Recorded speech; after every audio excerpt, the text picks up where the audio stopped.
Bok, ja sam Matko Šišak, nalazimo se na recikliranom imanju u Vukomeričkim Goricama. To je projekt udruge Zmag, Zelena mreža aktivistička grupa.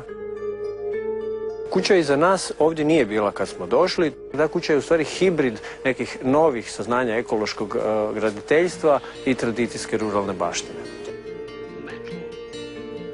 Njena posebnost je u mnogo čemu, u tome što smo za izolaciju nje koristili ovčju vunu kao prirodni materijal. Onda smo došli do sljedećeg koraka, čime raditi, dakle, kako graditi same zidove. Nisu nam se uopće učinila loša rješenja zemljanih žbuka. Dakle, tradicijski pjesak, glina, to jest zemlja ilovača i pljeva. Ovaj ovdje dolje pod, koji izgleda kao da su pločice, to je u stvari stari biber crijep koji je odrezan i poslužen kao bilo koje druge pločice. Koštalo nas je jako, jako malo, čak smo ga u stvari dobili, sve što su morali uzeti je bilo ljepilo za pločice.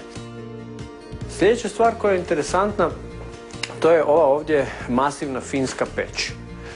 Ovdje, zbog tog sustava kanalića, kako je ona izgrađena, drvo je izgara na puno višoj temperaturi i samim time bolje iskoristivost samog ogrjevnog drveta. Na tradicijski objekt dodali smo jedan zimski vrt ili staklenik koji ima inkorporirano u svoje krovište 1,20 m ove velike troslojne staklene plohe.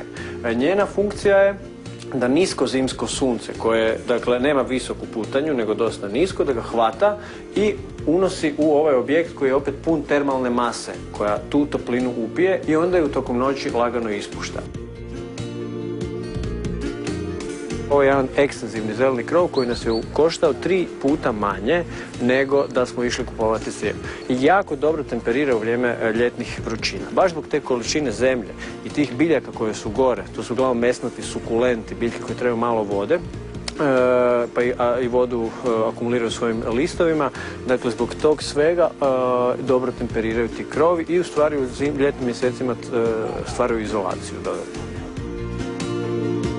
Veliki dio hrane ovdje uspijemo proizvesti, moram priznati da nismo potpuno održivi, također hranu moramo ponekad kupovati, ali to je isto proces i idemo ka tome nekom stupnju što veće proizvodnje hrane vlastite.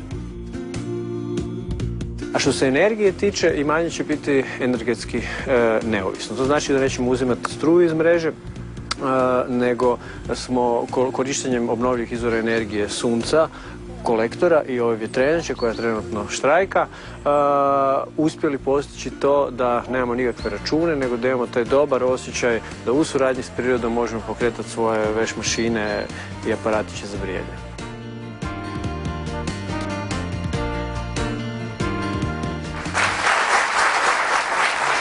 Matko Šišak je s nama u studiju. Matko, priveli smo vas u civilizaciju. Super.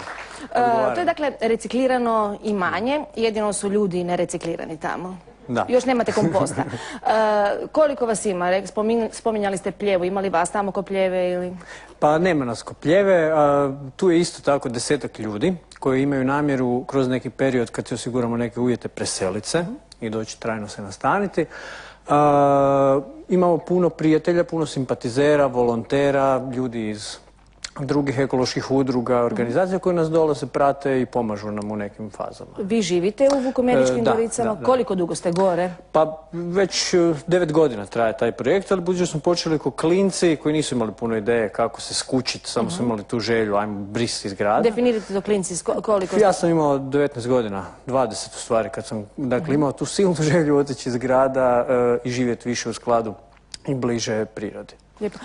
Dok ste razmišljali o odlasku iz grada, vi ste ipak završili fakultet, vi ste profesor povijesti. Da, profesor povijesti i radim 4 godine.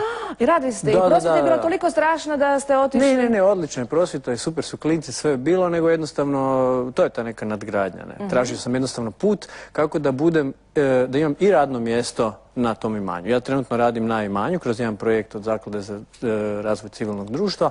Oni su nam dali potporu, imam tamo nekakve novce i u principu stvaram si životni prostor i razvijam taj projekt. Evo, našim gledateljima smo spomenuli, vidjeli smo u ovom filmu, pitanje režija.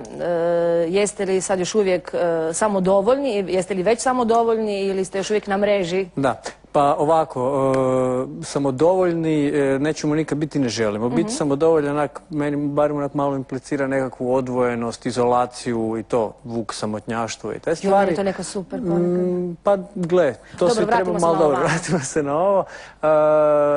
Dakle, nismo samodostatni, niti želimo biti neovisni.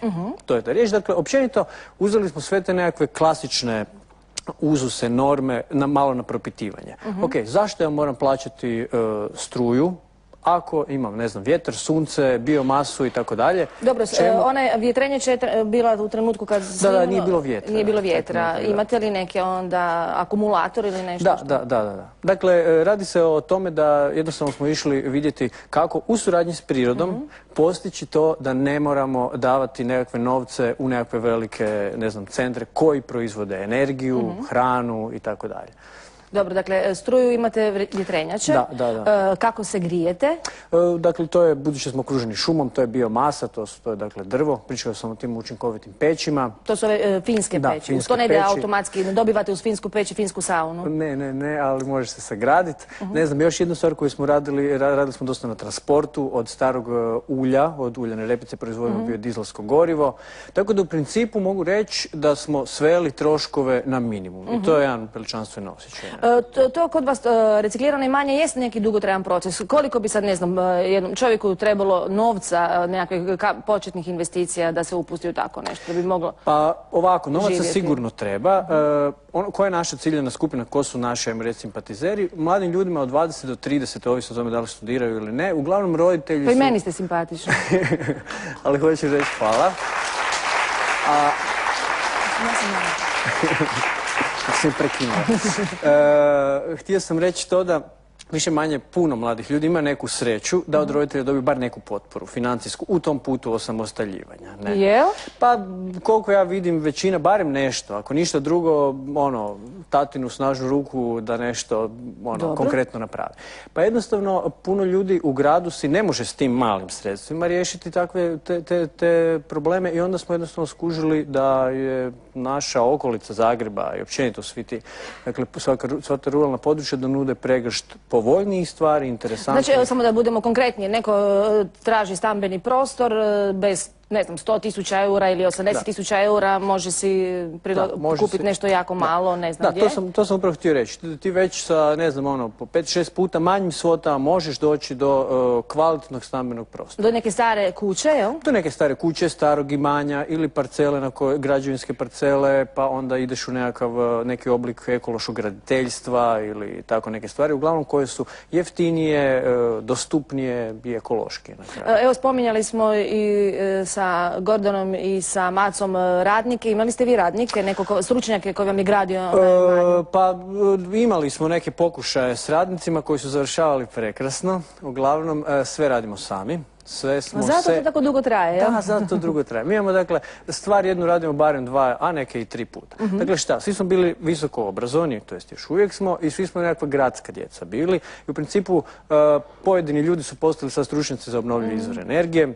Ne znam, ja se bavim graditeljstvom i proizvodnjom hrane, netko treći se bavi nekim međuljudskim odnosima, alternativnom ekonomijom, neko četvrti nečim četvrtim i u stvari je to nama bio proces. Dakle, uz tu želju za odlazak na selo... Znate što je nekad bilo? Mi gradimo prugu, pruga gradi nas, to je to. To je to, da.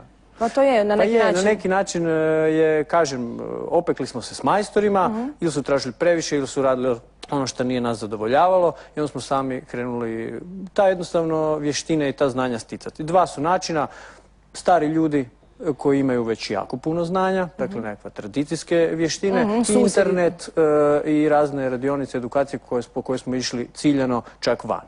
Tako da kombinacija tih 2 stvari dovela je, u principu nas pretvorila u nekakve majstore i konkretno naša udruga Zmag trenutno bavimo se edukacijom ljudi diljem Hrvatske i u stvari u regiji iz područja proizvodnje hrane, alternativnog graditeljstva, to je održivog graditeljstva, obnovljivih izvora energije i permakulturnog dizajna kao krune. Recite mi sad permakulturni dizajn, ukratko na hrvatskom, što to znači? Permakulturni dizajn, to je znači promišljanje o resursima i unapređenje tih resursa koje imaš. Rekao sam hrvatski, dakle promišljanje o čemu? O tlu koje koje imaš, o vodi koju imaš, o energiji koja te okružuje, o ljudskim faktorima s kojima nešto stvaraš. I u principu radi se na potenciranju i na, dakle, poboljšanju nekih sustava. Mogu, ne znam, neki primjer iznijet, ne znam, na primjer voda.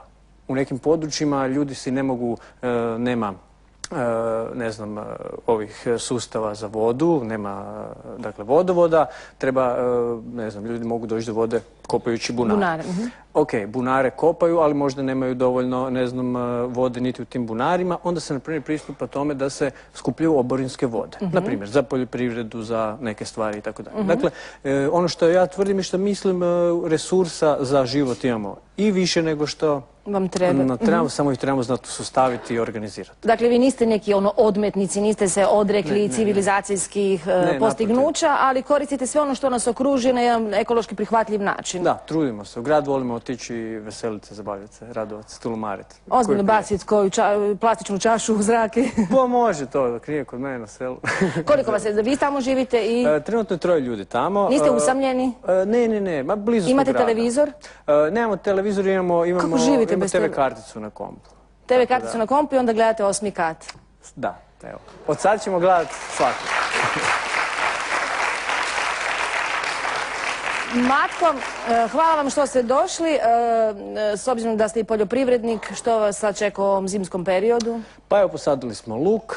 Dakle, sad smo zimnice završili. Što ste radili? Ajvar, pinđur, radili smo patliđane, maslinovom ulju i tako, svašta. Ne mogu više pričati opet, taj Pavlovljev refleks ili ne znam, možda mrkva i batina da me istjeraju. Želimo vam puno uspjeha, što manje oborinskih nedaća, što više sreće i puno zadovoljnih zmagovaca, jel? Tako je. Dragi gledatelji, nadam se da ste vidjeli da možemo živjeti na različite načine. Nisam imala pojma o vašem recikliranom imanju. Znam da se može živjeti u 26 kvadrata, ali nisam ni znala da postoji u 21. stoljeću na Zagrebačkom Bukovcu zajedničko, odnosno zadružno kućanstvo. Eto. Nadam se da smo bili zanimljivi, koji uvijek do sada. I skromni. Vidimo se, Ženja.